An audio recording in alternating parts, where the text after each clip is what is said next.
You're listening to Scaling Up Services, where we speak with entrepreneurs, authors, business experts, and thought leaders to give you the knowledge and insights you need to scale your service-based business faster and easier. And now, here is your host, business coach Bruce Eckfeldt. Are you a CEO looking to scale your company faster and easier? Check out Thrive Roundtable. Thrive combines a moderated peer group mastermind, expert one-on-one coaching, access to proven growth tools, and a 24/7 support community. Created by Inc. award-winning CEO and certified scaling up business coach Bruce Eckfeldt, Thrive will help you grow your business more quickly and with less drama. For details on the program, visit eckfeldt.com/thrive. That's ECKFELDT.com/thrive. Welcome, everyone. This is Scaling Up Services. I'm Bruce Eckfeldt. I'm your host. And our guest today is Teri Yanovitch, and she is a customer service expert. She's a speaker, a trainer. She's also an author, co-author of Unleashing Excellence, the complete guide to ultimate customer service. So we're going to talk a little bit about that. We're going to talk about her background. We're going to talk about customer service and how every company can be better at being better customer service experts. With that, Teri, welcome to the program. Thank you. Thank you for having me. So why don't we start with learning a little bit more about you, your background, professionally. What were you doing before you got into the focus of customer service, being a customer service trainer, expert, author? What was the background? Well, actually, I'm one of the few people that you'll meet who actually grew up in Orlando, Florida before Disney. Oh, we were just a little cow town. A wow, lot of cattle, yeah. a lot of orange groves. And then Disney came and everything changed. And I was about 17 years old and went to apply for a job at the Magic Kingdom. And sounded really fun. And so I actually got my first start in customer service as I was going through college and working for Walt Disney World during those college breaks of Easter, summer, and Christmas vacation. Yeah, wow.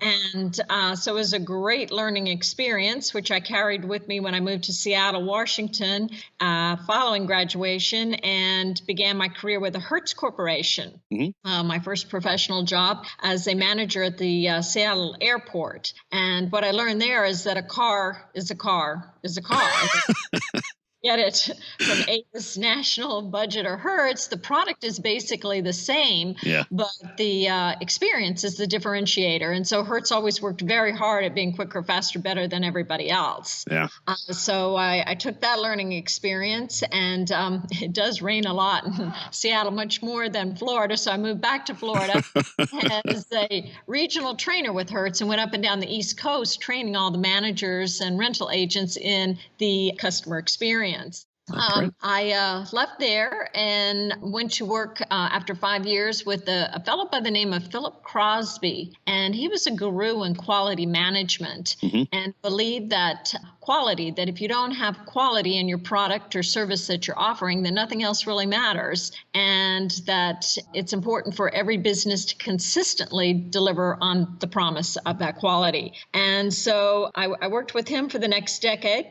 And then he sold the company, and I went back to Disney and became a speaker at the Disney Institute for the next 8 years. So combining all of that experience is really how I got into customer service, because I took what I learned from Philip Crosby, and I took what I learned from Hertz and Disney and combined it into how do you create a culture of service excellence? How do you become the next Nordstrom's? How do you become the next American Express? How do you take your business to that next level and become a Disney World? So it's really about how to create a culture. And it starts, what I learned is with quality, that, you can smile real nice and give a lot of great eye contact, but if you don't deliver what you promise, then none of that matters. Yeah. So first, make sure that you can deliver what you promise, and then surround it with that wow experience. And you've got an unbeatable organization, big or small, doesn't matter. Yeah. Yeah. So a couple of questions.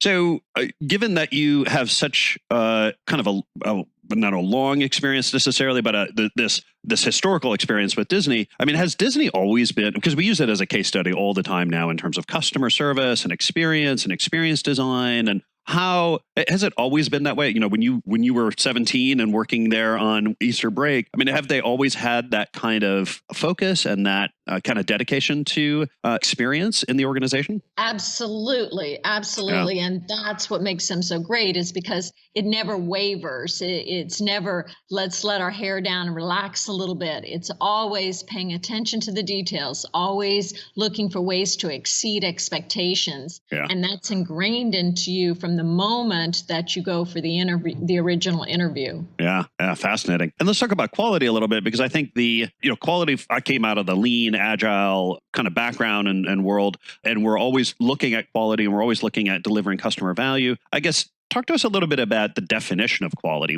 How do you define quality, and what is quality and what is not quality, I guess, in general, or in the cases that you've been using it? Well, in the cases that I've been using it, and it actually goes back to Phil Crosby's definition of quality, yeah.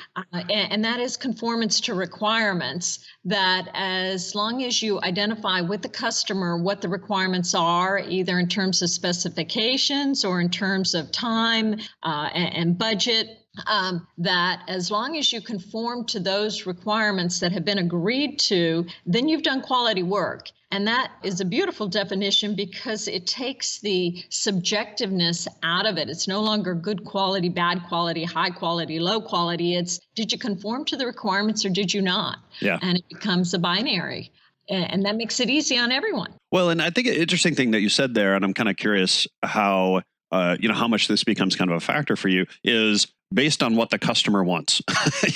I guess how do you kind of get from the customer what they define as quality, and how is that sometimes different from what the people trying to deliver might define as quality, and how do you kind of work with potential differences between those things? Oh, that's an excellent question. And the way that I approach it is that in regards to the product or the service that you're delivering, you've got to talk to the customer and listen to the customer and understand what you are agreeing to in regards to that product or service. So if I'm delivering, for example, Chick-fil-A, I mean, it's going to be, they've obviously done market surveys and tested their products. And you know that when you place a certain order for a Chick-fil-A sandwich, what will be the requirements on that sandwich. So the conformance to requirements is in regards to the actual product, or maybe it's even a service that you're delivering, such as a law firm and the agreements and the contracts that you're promising you'll deliver. The difference between that and the experience is the experience, you want to exceed the expectations. So while I may want to give you this Chick-fil-A sandwich that conforms to the requirements of what we've agreed to, and you've agreed to it by the fact that you go there, in that case of such a big organization. But the experience is now where you can exceed those expectations and how they deliver that Chick-fil-A sandwich. You ask for extra sauce, and rather than begrudgingly handing it over to you, it's, oh, that's my pleasure. Having someone, to help speed up the line when you first go through their drive-through, so that you get a greeting, plus it makes it a quicker transaction. So the quality is talking to the customer, listening to the customer, surveying the customers, finding out, all right, what can we deliver that we know we can deliver consistently, not making a promise that we knowingly will disappoint them, but identifying those requirements and then exceeding the expectations in the way in which we deliver it. Yeah. And how, so one case I run into a lot, or I see a lot of companies kind of struggling with, is they're serving lots of different types of customers. And, in these conversations of, well, what does the customer define as quality, or what do they want? And how do we make that an objective kind of measure, that because they're dealing with so many different types of customers, that they have a really hard time coming up with a single well-articulated definition of quality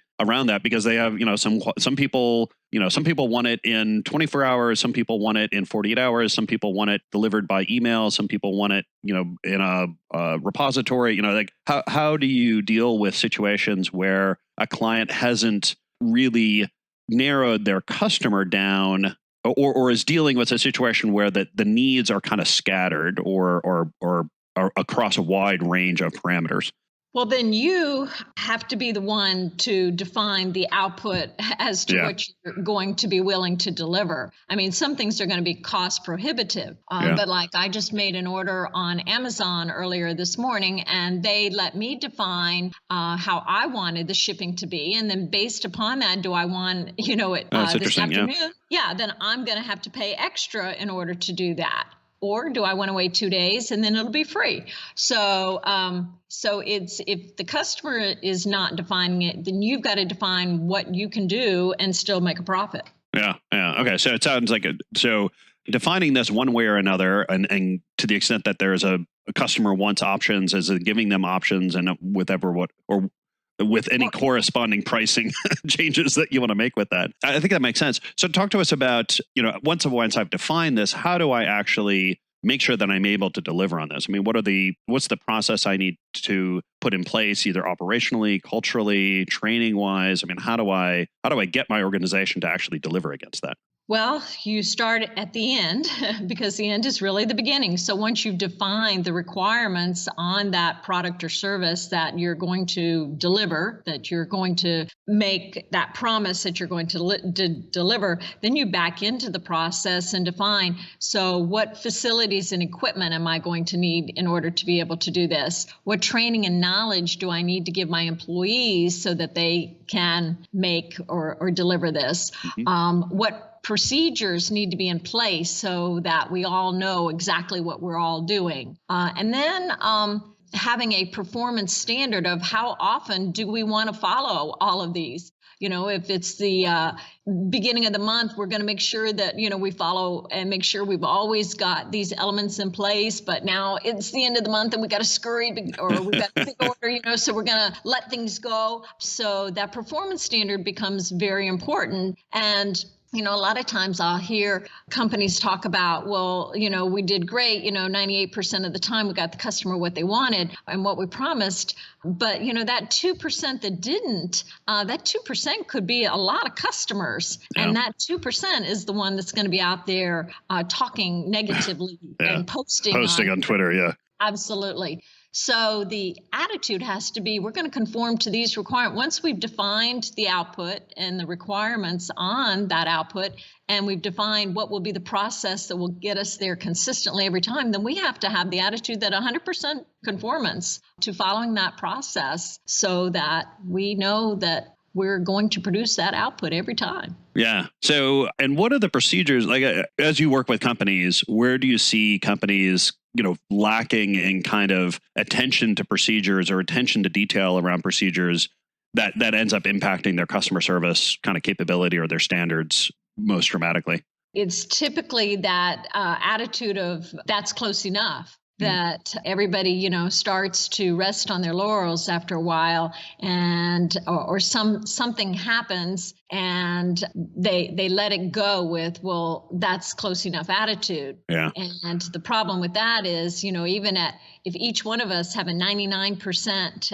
attitude that we're going to deliver or do the procedures and the process, 99 times 99 times 99 times 99 comes out around 84%. So you've got a huge opportunity for error, and by not consistently focusing that it's not acceptable to do anything less than 100% conformance. So is that last 1%, is it about details in the procedure? Is it about leadership? Is it about culture? Is it about process? I mean, how do you get that last 1%? Because I get it, that 1% across an organization can compound and actually be a significant percentage, but it's also, I mean, I can imagine it's hard. It's hard to get to that last 1%. How do you do that as a company? Well, that's a culture. That's a culture, and that's a leadership, because the leader really is going to set the tone.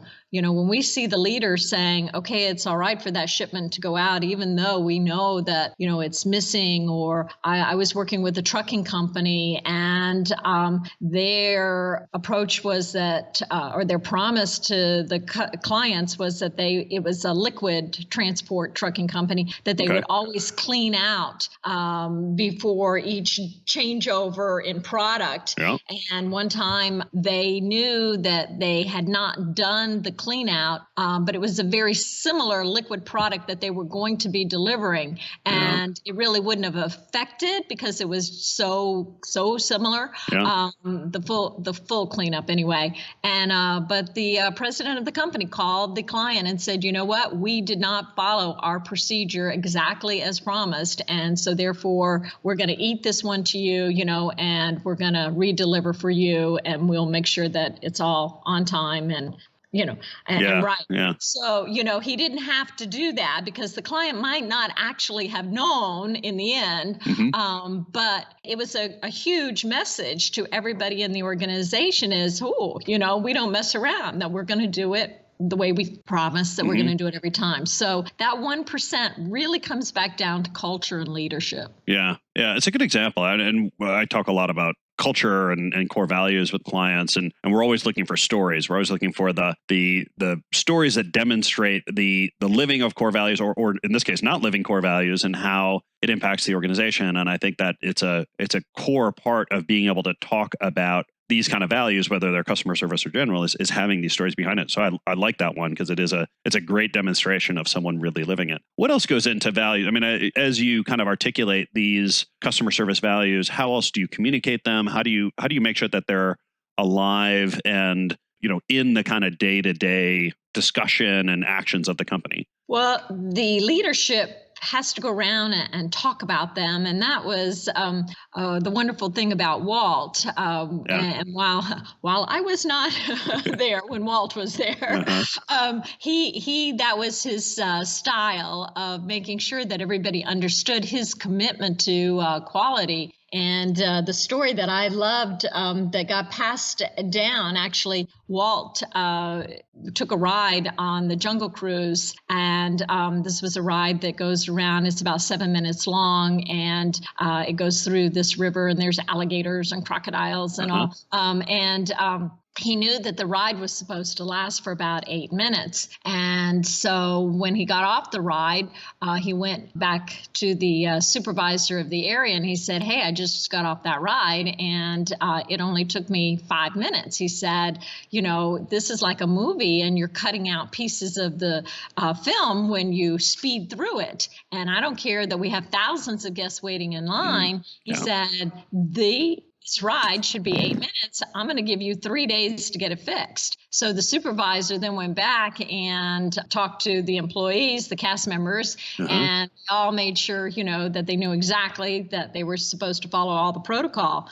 Well, Walt came back, sure enough, 3 days later to his promise, and he rode not only the first boat, but the second boat, but the third boat.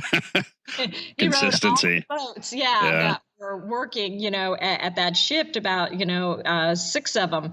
And afterwards, he went back to the supervisor, he patted him on the shoulder, and he said, hey, good job.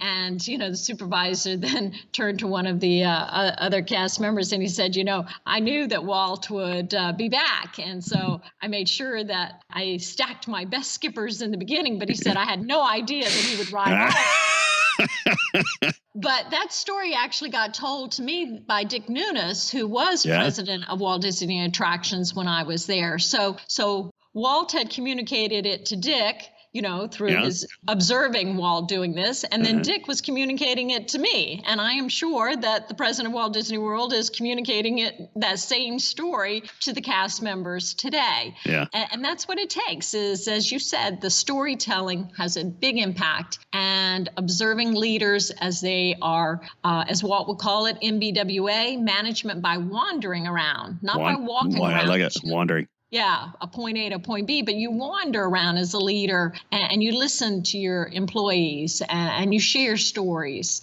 And I have many of the stories that, that would be told that would exemplify that commitment to attention to detail and exceeding expectations. Yeah. So I'm curious on the measurement side. So, Walt going in and riding the boat and using a stopwatch or looking at his watch to kind of see how long it was taking and stuff. How else can companies measure the level of customer service that they're delivering? I mean, what are some strategies? Because this can often be hard. I mean, it can be difficult to actually get that insight. How do you help companies, or how do you advise companies in terms of setting up the systems to actually check to see whether or not these things are being implemented correctly or implemented to specification? Well, in a way, I almost think companies are going overboard with it. I don't think I get off any phone call these days. Interesting.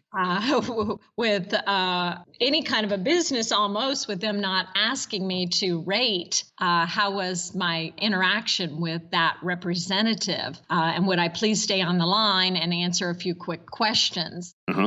I know in the past 3 days, I've actually really noticed that almost every business I've called has been doing that. So I think companies are working hard at trying to get that customer measurement. The one that I find that is lacking, that I believe would be a big help to organizations, is that internal customer service. Oh, talk more about that. Yeah. Well, there is a ripple effect between internal customer service to external customer service. And internally within the organization, we're all customers and suppliers to each other, from one department to another department. Yeah. Marketing to operations to shipping to billing. I mean, and so it's that internal service. And if one department is perhaps sitting on information, or, taking their time, or not following through, or a lack of responsiveness, that's customer service internally. And that ends up holding up the whole process, depending upon, where in the process that department or individual falls. So I have found several of the clients recently that I've been working with that have started to measure that internal customer service so that they can try to improve it to provide a more seamless operation internally, which is ultimately going to affect that better delivery of exemplary service to their customers. Because, the customer doesn't care internally all the infighting or the problems internally that you have. All they care is, did you deliver what you promised on time and in the way that you promised? But as an organization, it makes everybody a lot happier and a lot more satisfied with their jobs and enjoying their work if they know that we're part of a team and we're all working together. And sometimes internal customer service is not that someone just didn't want to be timely with their response or helpful, but they have a obstacle that's getting in their way, whether it's a lack of accurate information gathering, or a computer doesn't work, or, they don't have the tools available, or we don't have the phone system that's adequate for our communications. And so the attitude of management and leadership has to be, what's going wrong in the process and what can we do to try to correct it, versus just immediately blaming it on a person. Yeah, it's interesting. I hadn't really kind of considered or thought of internal customer service and how that kind of drives external. And I totally get it. I mean, if I hearing from the billing department or getting another message from the billing department that an invoice hasn't been paid when you have paid it, you gave the check to a different department, they just haven't turned it over yet or something. Those kind of things are incredibly frustrating and and customers don't care. If you had an internal issue where some communication didn't happen, that's not an excuse for bad external customer service. So I like that idea of measuring that. And I like the idea of kind of leaders' role or leaders' job is kind of making sure that those internal processes are working well. And if not, what do they need to do to, from a system point of view, improve it? Now, not just blame people, but actually look at the process that's in place and what do we do to remove obstacles and challenges? Tell us more about the book in terms of Unleashing Excellence. What else do you cover? What are other takeaways that people can get from reading it? Unleashing Excellence actually is a guidebook to leaders who are very serious about wanting to create this culture of delivering excellent service every time. And so it talks about how to create a service philosophy, which is really identifying what is the higher purpose for each employee, so that, for example, at Walt Disney World, I was 17, and, many of the jobs that young people take, in any age actually, but, it's from sweeping the streets to working in a gift shop to flipping hamburgers in one of the kiosks, working as a housekeeper. I mean, same kinds of jobs that you would have out in your little town and so forth. But the difference at Disney is they tell you, okay, here's the job task that you are being assigned to do, but that's just your task. What you're really here to do every day is to create happiness. And that's the purpose. And so look for opportunities all day long while you're doing your job task to create happiness, to build that relationship with the guest. And it really changes the mindset then, because, if I'm a custodian sweeping the streets, I can keep my head down and just sweep, Main Street, my little area. Or if I'm creating happiness, though, and I see a family who mom is having, to give dad her purse to hold so that she can take the whole family's picture, and she's never in the picture, I can say to them, hey, would you like me to take the photo of the whole family? And of course, that's going to make them happy. Yeah. And that wouldn't happen if everybody was just believing that their job task was what they did and what they do. So the book shares how do you create that service philosophy for you? How do you find that higher purpose for your employees? And then the key is, how do we communicate that? So it goes into 7 leadership actions,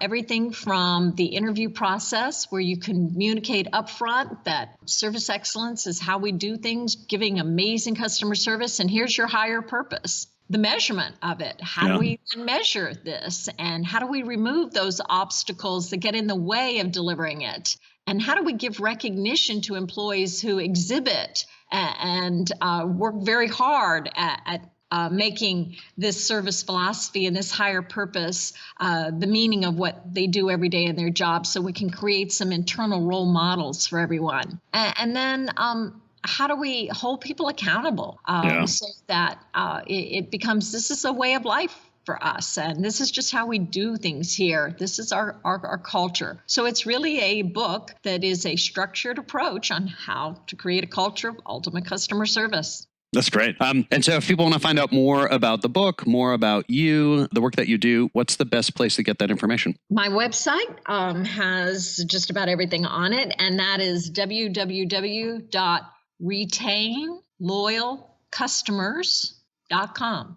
All right. I will make sure that URL is in the show notes so people can click through and get that. Teri, this has been a pleasure. I've enjoyed the conversation. I love the experience and the history you've had with Disney and the other organizations. I love the definition of quality. I think those are great takeaways for folks here. This has really been a pleasure. I appreciate you taking the time. Thank you very much. It's been a pleasure talking with you, Bruce. You've been listening to Scaling Up Services with business coach Bruce Eckfeldt. To find a full list of podcast episodes, download the tools and worksheets, and access other great content, visit the website at scalingupservices.com. And don't forget to sign up for the free newsletter at scalingupservices.com/newsletter.